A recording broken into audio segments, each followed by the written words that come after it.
Hello everyone, I am Sadia. You all have a very beautiful, very warm welcome to in this session. Today we are going to start one of the most important topic, which is nothing but the cell. So let's start. As I said, ये 11th biology की chapter 8 है, नाम है इसका cell. Definition क्या होती है इस टॉपिक का? सबसे पहली बात तो जब भी हम सेल कहते हैं हमारे माइंड में क्या आता है? इट मीन्स हमारे माइंड में ये आता होगा लाइक एक इंसान है, जैसे कि हम आप हैं, उसकी जो पूरी बॉडी होती है किसकी बनी होती है? सेल की बनी होती है.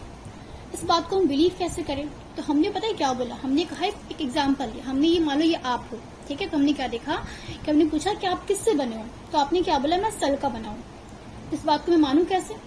तो हमने क्या किया, हमने जब माइक्रोस्कोप से चेक किया तो लिटरली आपकी बॉडी जो होती है पूरी की पूरी किसकी बनी है? पूरी की पूरी जो है वो सेल की बनी है. ये बात हमने पता कैसे किया? हमने क्या किया, हमने इस बॉडी के पार्ट का, मान लो छोटे से पार्ट का, मान लो एक फिंगर है, हमने इसके स्किन छोटे से पार्ट का हमने एक टुकड़ा लिया, स्लाइड लिया, और हमने इसकी स्लाइड प्रिपेयर की, और माइक्रोस्कोप के नीचे हमने इसे देखा तो हमें क्या नजर आया कि रियली आपकी बॉडी जो है छोटे छोटे सिमिलर यूनिट से मिलकर बनी है. स्मॉल स्मॉल सेम प्रकार के यूनिट्स मिल करके क्या बना रहे हैं? आपका बॉडी बना रहा है. तो इससे हमें समझ में आया कि हाँ, आपकी बॉडी किसकी बनी है? सेल की बनी है. तो ये बात क्लियर हो गया. अब एक डेफिनेशन हम बचपन से पढ़ते आ रहे हैं. क्या पढ़ते आ रहे हैं? Cell is the structural and functional unit of life. Cell क्या है? सेल आपकी बॉडी का स्ट्रक्चर बनाता है और ये फंक्शन भी करवाता है. अब इस बात को बिलीव कैसे करें? क्या ये पूरी बॉडी, अभी आपने जस्ट कहा कि ये सेल का बना है, क्या ये पूरी बॉडी सेल का बना है? बिल्कुल बना है. क्या इसकी जो पूरी बॉडी है, क्या ये जो पूरा स्ट्रक्चर है वो सेल का बना है? बिल्कुल. बॉडी मतलब स्ट्रक्चर बनाता है, स्ट्रक्चर से बनती है ना बॉडी. तो कहने का मतलब क्या ये पूरा स्ट्रक्चर जो है वो सेल का बना है? तो ये बात प्रूफ हो गया. फंक्शन, काम क्या करवाता है? तो आपकी बॉडी, आपकी लाइफ की जो भी एक्टिविटीज होती है वो आपके सेल की वजह से ही होती है. तो ये फंक्शन भी करवा रहा है. डाइजेशन, रेस्पिरेशन, एक्सक्रीशन, रिप्रोडक्शन जो भी काम होती है तो सेल्स के थ्रू ही हो पाती है. तो मतलब सिर्फ हमारी बॉडी का फंक्शन भी करवा रहा है, काम भी करवा रहा है. Unit of the life, it means no cell means no life. दुनिया में ऐसा एक भी ऑर्गेनिज्म नहीं है जिसके पास सेल नहीं हो और लिविंग हो. Anything which is less than a cell, anything which is less than a cell that is not living. वो लिविंग नहीं है. जैसे कि वायरस आपका लिविंग नहीं है क्योंकि वो सेल से कम है, इट इज नॉट लिविंग. ठीक है? तो कोई भी अगर लिविंग चीज होगा तो वो सेल का बना हुआ होगा. डिस्कवरीज की बात करते हैं. सबसे पहले जो सेल को देखने वाले थे उनका नाम था रॉबर्ट हुक. क्या नाम था उनका? रॉबर्ट हुक नाम था. 1665 में इन्होंने बेसिकली एक मैथमेटिशियन थे, फिजिसिस्ट थे, और इन्हें बायोलॉजी की भी नॉलेज थी. He has multiple knowledges. तो इन्होंने खुद से एक माइक्रोस्कोप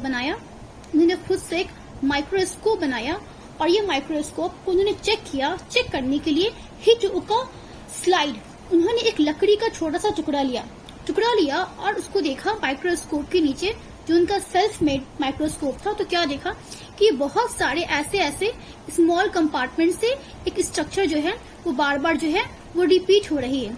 तो उन्हें क्या देखा कि ऐसे बहुत सारे कंपार्टमेंट्स जो है रिपीट हो रही है. तो वो देख के शॉक हो गए कि ऐसे कंपार्टमेंट्स रिपीट क्यों हो रही है, एक्चुअली क्या है ये. तो उन्होंने कहा कि स्मॉल कंपार्टमेंट से इसके हर एक कंपार्टमेंट क्या बोलेंगे, हम सेला कहेंगे या फिर सेलुले कहेंगे. ठीक है? और बाद में फिर इसे हमने सेल में कन्वर्ट कर दिया इस नाम को इंग्लिश में. तो ये जो वर्ड आया था सेला या सेलुले, ये वर्ड आया था लैटिन में, क्योंकि उस वक्त लैटिन लैंग्वेज लोग यूज करते थे. लेकिन अभी के लोग जो है वो इंग्लिश लैंग्वेज यूज करते हैं ज्यादातर. तो बेसिकली क्योंकि इंग्लिश हमारा क्या इंटरनेशनल लैंग्वेज है, तो इसको हमने बाद में इंग्लिश में कन्वर्ट कर दिया. ठीक है? तो इस तरीके से हमारी सेल की डिस्कवरी हो गई. लेकिन क्या ये बताओ, जो इन्होंने सेल देखा था क्या वो लिविंग था? नहीं. इन्होंने एक लकड़ी का टुकड़ा लिया. इट मीन्स जो लकड़ी ऑलरेडी एक टेबल है, चेयर है, कोई भी आप लकड़ी का कोई भी आप चीज बनाते हो ना, तो वो क्या लिविंग रहती है? बिल्कुल भी नहीं. वो तो डेड रहती है ना, क्योंकि वो तो मर गया, आपने उसको काट के फर्नीचर बना लिया. तो वैसे ही इनके पास एक लकड़ी का ढक्कन था, उन्होंने उसको काटा और स्लाइड पेपर करके उन्होंने माइक्रोस्कोप में देख लिया. तो एक्चुअली वो क्या था? वो एक डेड सेल था. तो he discovered actually dead cell. तो हमारे रॉबर्ट हुक ने एक्चुअली डेड सेल को देखा था. कब देखा था? 1665 में.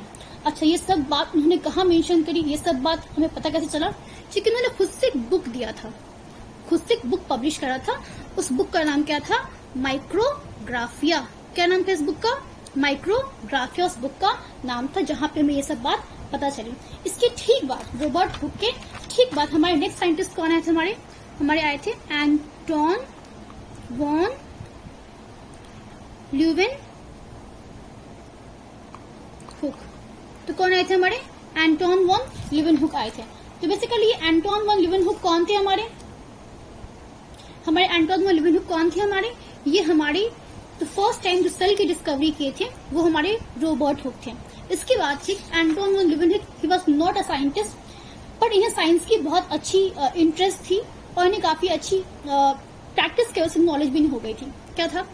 इन्होंने क्या किया? इन्होंने भी खुद से एक माइक्रोस्कोप बनाया था। कह सकते हैं उस वक्त के सबसे अच्छे माइक्रोस्कोप इन्हीं के पास थे। ठीक है, ये बात कब की है? ये बात है 1674 की बात है। ये कब की बात थी? ये 1665 की बात थी।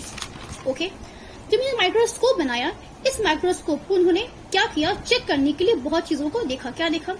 बारिश हुई, रेन वाटर हुई। उन्होंने रेन वाटर को, जो पॉन्ड में रेन वाटर था, उसको उठा के लेकर गया और उसकी स्लाइड पे पैड किया। और क्या देखा कि उस वाटर के अंदर छोटे छोटे ऐसे कोई स्ट्रक्चर जो हैं वो ऐसे ऐसे मूव कर रहे हैं। तो वो शॉक हो गए कि एक्चुअली इस पानी के अंदर क्या मूव कर रहा है, कि माइक्रोस्कोप के बिना वो नजर नहीं आ रहा है, बट माइक्रोस्कोप के अंदर वो नजर आ रहा है। Something which is not visible, but होता है वो चीज, बट नजर नहीं आता नॉर्मल आंखों से। ठीक है, तो एक्चुअली उन्होंने क्या देखा था? इन्होंने उस टाइम बैक्टीरिया देखा था। क्या देखा था? एक्चुअली उन्होंने बैक्टीरिया देखा था। ये क्या थे? स्मॉल ऑर्गेनिज्म जो थे वो बैक्टीरिया थे।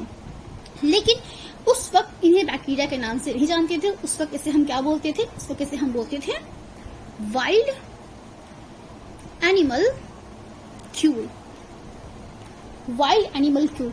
उन्होंने कहा था ये छोटा सा एनिमल जैसा कोई स्ट्रक्चर है जो यहाँ पे हमें नजर आ रहा है। तो उन्होंने एक्चुअली वाइल्ड एनिमल क्यूल कहा था उसे। ठीक है, तो इस तरह से उन्होंने बैक्टीरिया की डिस्कवरी कर दी। लेकिन बैक्टीरिया की का नाम जो है एहरनबर्ग ने दिया था, लेकिन इसकी डिस्कवरी आपके एंटोन वॉन ल्यूवेनहुक ने किया। ठीक है, इसके आगे बात करते हैं। इन्होंने स्पर्म को भी देखा। ठीक है, स्पर्म को भी देखा। इन्होंने ह्यूमन आरबीसी को भी देखा। इन्होंने प्रोटोजोआ को भी देखा। तो इस तरीके से इन्होंने मल्टीपल चीजों की डिस्कवरी कर दी। और जो भी ये डिस्कवरी करते थे, ये सब आपकी लंडन सोसाइटी एक रिसर्च एरिया है, वहां भेजते थे जहां इनके फ्रेंड रहते थे, और वहां से इन चीजों को बेसिकली वो ऑथेंटिकेशन के साथ उसको पब्लिश भी करा। ओके, तो इस तरीके से इन्होंने एक्चुअली, अच्छा ये बताओ, क्या ये आपके लिविंग है या डेड है? इट इज लिविंग ना। तो इन्होंने एक्चुअली लिविंग सेल की डिस्कवरी करी। किसने करी? एंटोन वॉन ल्यूवेनहुक ने। इन्होंने लिविंग सेल की डिस्कवरी करी। आगे हम बात करते हैं। इसके बाद फिर हमारे आए थे रॉबर्ट ब्राउन। देखो ये कौन थे? ये आपके रॉबर्ट, ये कौन थे? आपके रॉबर्ट हुक थे। It is hook. ये रॉबर्ट ब्राउन है। डेट क्या है? 1831। इन्होंने 1831 में इन्होंने actually he discovered the nucleus. इन्होंने न्यूक्लियस की डिस्कवरी की। इन्होंने बताया एक्चुअली कि सेल के अंदर जो होती है न्यूक्लियस होती है, जहां हमारी जेनेटिक मटेरियल होती है। तो एक्चुअली इन्होंने न्यूक्लियस की डिस्कवरी की। किसने? रॉबर्ट ब्राउन ने करी। आगे बात करते हैं इसके। रॉबर्ट ब्राउन के बाद आपके नेक्स्ट साइंटिस्ट आते हैं जिन्होंने सेल थियरी दिया था। सेल थियरी देने वाले आपके दो साइंटिस्ट थे। एक थे आपके स्वीडन, दूसरे थे आपके श्वान। कौन थे हमारे एक थे आपके स्वीडन थे और एक कौन थे? आपके श्वान थे। स्वीडन कौन थे?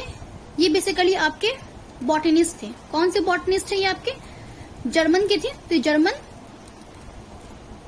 बॉटनिस्ट थे। श्वान कौन थे? ये आपके ब्रिटिश जूलॉजिस्ट थे। कौन थे? ये आपके ब्रिटिश जूलॉजिस्ट थे। तो इन्होंने 1838 में पहली बार आपके स्वीडन ने, जो आपके बॉटनिस्ट थे, इन्होंने प्लांट सेल पे काम करा और इन्होंने ये कहा कितने भी प्लांट्स होते हैं, all plants are made up of cell. क्या कहा उन्होंने? जितने भी प्लांट्स होते हैं, all plants are made up of cell. क्या बोला उन्होंने? जितने भी प्लांट्स होते हैं किसके बने होते हैं? सेल के बने होते हैं। और वही हमारे जूलॉजिस्ट ने क्या बोला, ये बोला कि ऑल एनिमल्स, ये कहा कि ऑल, क्योंकि उन्होंने एनिमल पे काम करा, उन्होंने कहा all animals are made up of cell. क्या बोला, कितने भी एनिमल्स है किसके बने होते हैं, आपके सेल के बने होते हैं। लेकिन इस बात को मतलब कि इन्होंने सिर्फ एनिमल्स के बारे में नहीं कहा, इन्होंने इसके अलावा इन्होंने प्लांट की भी स्टडी कर ली। He do study about animals, पर इन्होंने प्लांट की भी स्टडी करी। अब प्लांट की स्टडी से इन्हें ये समझ में आया कि एक्चुअली प्लांट्स और एनिमल्स में एक डिफरेंस है। डिफरेंस क्या है कि प्लांट्स के पास जो होते हैं वो एक एक्स्ट्रा कवरिंग, प्लांट की एक सेल जो होती है, प्लांट की जो सेल होती है, प्लांट के सेल के बाहर में क्या होती है, एक एक्स्ट्रा कवरिंग होती है जो कि आपके एनिमल सेल में नहीं होती है। तो होता क्या है, प्लांट के सेल के बाहर इन्होंने ये कहा था कि एक्चुअली प्लांट के सेल के बाहर क्या होती है, एक्स्ट्रा कवरिंग होती है जिसे हम आज सेल वॉल के नाम से जानते हैं। इन्होंने ये कहा था जितने भी प्लांट्स होते हैं उनके बाहर एक्स्ट्रा कवरिंग होती है जिसे आज हम सेल वॉल के नाम से जानते हैं। तो इस तरीके से उन्होंने न कि सिर्फ एनिमल के बारे में बताया कि एनिमल्स सारे सेल्स के बने होते हैं, उनके प्लास आउटर कवरिंग जो होती है वो प्लाज्मा मेम्ब्रेन होती है। इसके अलावा उन्होंने ये भी कहा था कि आपके प्लांट्स के ऊपर एक्स्ट्रा कवरिंग एक और होती है, उसे हम सेल वॉल कहते हैं। इतनी बातें क्लियर है। अब हम आगे बात करते हैं। तो इस तरीके से आपके सेल थ्योरी आ गई। तो सेल थ्योरी को देने वाले हमारे दो साइंटिस्ट थे, कौन थे, हमारे एक श्रीडेन थे और एक श्वान थे। लेकिन इस सेल थ्योरी ने ये नहीं कहा कि जो सेल है ठीक है सारे एनिमल सेल्स के बने हैं, सारे प्लांट सेल के बने हैं, लेकिन ये सेल आया कहाँ से, वेयर इट कम्स फ्रॉम। तो ये आया, ये बात पे ये आंसर नहीं दे पाए। तो इसको आंसर देने के लिए हमारे एक और साइंटिस्ट हैं, उनका नाम क्या था, उनका नाम था रुडोल्फ विर्को। क्या नाम था उसका, रुडोल्फ विर्को नाम था उन साइंटिस्ट का। उन्होंने क्या कहा, उन्होंने बेसिकली ये कहा था कितने भी सेल्स होते हैं, all cells are arise from pre existing cell. इन्होंने कहा था जितने भी सेल्स होते हैं, ऑल सेल्स, जैसे जितने भी नए सेल्स होते हैं, all new cells are arises from the pre existent cells. कहां से आए, वो सभी नए सेल्स से आए हैं, यहां से आए हैं, ठीक है। अच्छा, ये बात इन्होंने कब कही, इन्होंने कहा था 1855 में इन्होंने ये बात कही थी। लेकिन इतनी इजी लैंग्वेज यूज नहीं किया, इन्होंने इसको कहने के लिए एक बड़ी अच्छी लाइन का यूज किया। That line is omnis cellulae cellula. क्या था वो, omnis cellulae cellula. It means जितनी भी सेल हैं सभी आपके पहले वाले सेल से आए हैं, प्री एग्जिस्टिंग सेल से आए। इट मीन्स एक सेल डिवाइड करती है तब दो नए सेल्स बनते हैं।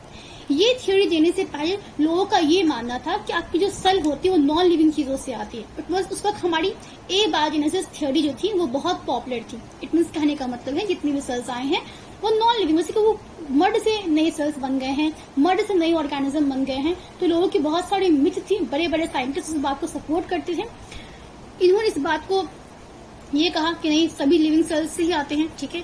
फिर लुईस पैस्चर ने इस बात को डिस्कार्ड करा था। तो ये सब बात हम देखेंगे इवोल्यूशन में, जहां पढ़ेंगे 12th बायोलॉजी का चैप्टर में, ओके। फिलहाल अब इतनी बात जानते हैं। तो एक्चुअली सेल थियरी को कंप्लीट करने वाले कौन थे, हमारे रुडोल्फ विर्को थे, ठीक। तो इस तरह सेल थियरी आपके देने वाले आपके श्रीडेन थे, श्वान थे, और कंप्लीट करने वाले कौन थे, आपके रुडोल्फ विर्को थे।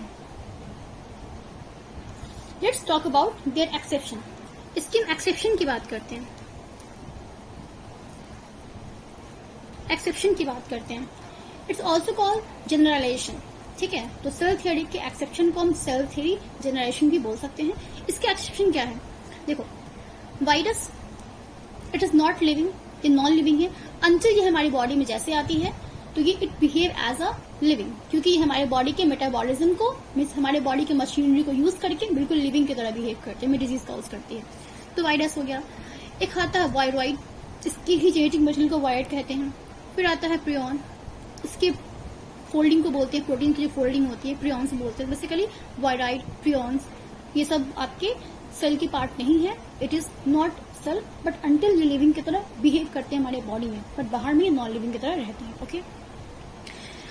उसके फिर सीनोसाइटिक कंडीशन जो होती है सेल की, ये भी एक्सेप्शन है, क्योंकि हमारी सेल थ्योरी ये कहती है कि एक सेल के अंदर एक ही न्यूक्लियस होती है जो इसकी हर फंक्शन को कंट्रोल कर रहा होता है। ओके, बट जीनोसाइटिक कंडीशन वो होती है जहां पे एक सेल के अंदर मल्टीपल न्यूक्लियस होते हैं। तो ये भी आपको डिस्कार्ड कर रहा है एक तरीके से। तो इस तरीके से ये सेल थ्योरी के एक्सेप्शन है एंड वो बेसिक है। तो हमने भी क्या देखा, जस्ट अ शॉर्ट रिकैप, हमने ये देखा कि व्हाट इज सेल, सेल क्या होता है। Cell is the structural and the functional unit of life. ये हमारी लाइफ का, हमारे लिविंग ऑर्गेनिज्म का क्या है, स्ट्रक्चर बनाता है और उससे हम काम भी करते हैं। ओके, इसकी डिस्कवरी किसने करी, डिस्कवरी करी आपकी रॉबर्ट हुक ने करी। कब करी, 1665 में करी। व्हाट ही यूज, इन्होंने खुद से माइक्रोस्कोप बनाया था, वहां इन्होंने देखा कि जितने भी सेल्स होते हैं, जितने भी मतलब लिविंग ऑर्गेनिज्म होते हैं, बेसिकली वो एक सिमिलर यूनिट से रिपीटेड स्ट्रक्चर से बने होते हैं। उसका नाम क्या होता है, सेल। एक्चुअली जो इन्होंने पहली बार देखा था वो क्या था, वो आपका डेड सेल था, वो आपका डेड सेल था। जो ट्री था बेसिकली, जिस ट्री का उन्होंने यूज किया वो ओक ट्री था, ठीक है। और डेड सेल के ऊपर बहुत जगह लिखा है बट एक्चुअली इंपॉर्टेंट नहीं है। इस सेल वॉल के ऊपर एक्चुअली क्या था, बोलते हैं कॉर्क सेल था। ये क्या था, कॉर्क सेल था। कॉर्क बेसिकली टिश्यू होती है, कॉर्क टिश्यू था। और इस कॉर्क टिश्यू के ऊपर क्या होती है, सुबेरिन नाम की केमिकल कोटिंग लगी हुई होती है। तो जो ट्री का ये टिश्यू था, पार्ट था, वो ओक ट्री था और टिश्यू का नाम क्या था, कॉर्क टिश्यू था। और उसमें केमिकल एक लगे होते हैं, सुबेरिन केमिकल, जो वैक्सी कोटिंग, जो बेसिकली प्रिवेंट करता है इसको वैक्सी कोटिंग प्रोवाइड करता है। ओके, तो इस तरीके से इन्होंने मैं सेल के बारे में बात किया। तो ऐसे आपकी इन्होंने सेल वर्ड दिया था, बाद में हमें इंग्लिश में से सेल में कन्वर्ट कर दिया। देने के लिए इन्होंने एक बुक का यूज किया। उस बुक का नाम क्या था, माइक्रोग्राफिया नाम था। और वो सेल कैसी थी, वो डेड सेल थी। तो first time he discovered the dead cell in 1665। उसके बाद फिर हमारे एंटोन वन लीवेनहुक, जो कि साइंटिस्ट नहीं थे ऑफिशियली, अंटिल इन्होंने बहुत सारा काम करा। 1674 में इन्होंने अपनी चीजों को पब्लिश करा, अपनी इनकी थ्योरी पब्लिश करा। वहां इन्होंने क्या देखा, इन्होंने बेसिकली एक गंदे पानी को, रेन वाटर को लिया, रेन वाटर की गंदी मतलब पॉन्ड का पानी लिया, ठीक है। उसको उन्होंने देखा स्लाइड के अंदर, व्हाट ही सी, इन्होंने मल्टीपल, छोटे छोटे एनिमल्स, छोटे छोटे इन्हें कुछ बैक्टीरिया नजर आए, जिसको उन्होंने वाइल्ड एनिमल क्यूल कहा। बाद में हमने इसे बैक्टीरिया में कन्वर्ट कर दिया। तो उन्होंने एक्चुअली लिविंग सेल को देखा। क्या देखा उन्होंने, स्पर्म देखा, आरबीसी देखा, प्रोटोजोआ देखा और उन्होंने बैक्टीरिया को देखा। ओके, फिर बात करते हैं रॉबर्ट ब्राउन की बात करते हैं। रॉबर्ट ब्राउन ने 1831 में इन्होंने न्यूक्लियस को देखा। ओके, उसके बाद फिर हम बात सेल थ्योरी की बात करते हैं। सेल थ्योरी में कौन आए थे, हमारे शेर आए थे और श्वान आए थे। कौन थे, हमारे जर्मन बॉटनिस्ट थे और एक हमारे ब्रिटिश जूलॉजिस्ट थे। इन्होंने कहा था जितने भी प्लांट्स होते हैं वो सेल्स के बने होते हैं। उन्होंने ये कहा था जितने भी एनिमल्स होते हैं वो सेल्स के बने होते हैं। इसके अलावा उन्होंने ये भी कहा जितने प्लांट्स होते हैं वो भी सेल्स के बने होते हैं। और ये भी कहा था कि प्लांट्स के पास एक्स्ट्रा कवरिंग होती है, सेल वॉल, जिसकी प्लांट का यूनिक कैरेक्टरिस्टिक फीचर होता है, ठीक है। हर प्लांट के पास सेल वॉल होगा ही अगर वो प्लांट है तो। ओके, फिर बात करते हैं रुडोल्फ विर्को की बात करते हैं। Who completed the cell theory. Cell theory complete करने वाले कौन थे, आपके रुडोल्फ विर्को थे। इन्होंने कहा था जितनी भी सेल्स हैं वो सभी आपके पहले वाले